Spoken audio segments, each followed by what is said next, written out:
poder, senão do meu Senhor Jesus. E se tu creres, tu verás a sua glória, a sua luz. Se pode ser como um cristão,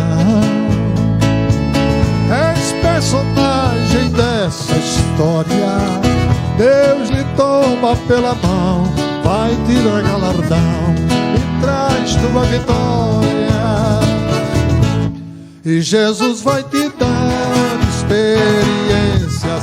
Confia nas promessas do Senhor, vai aguardando com perseverança o grande Salvador.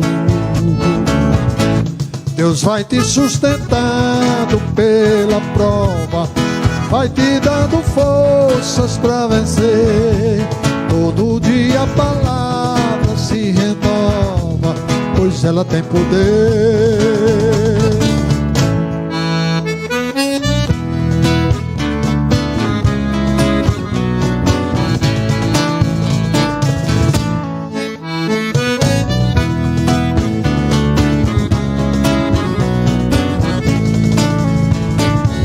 E quem é a glória e o poder, senão do meu Senhor Jesus?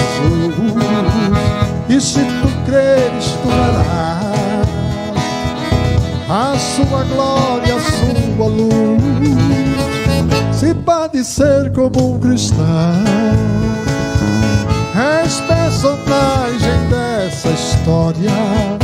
Deus lhe toma pela mão, vai te dar galardão e traz tua vitória. E Jesus vai te dar experiências. Confia nas promessas do Senhor, vai aguardando com perseverança o grande Salvador.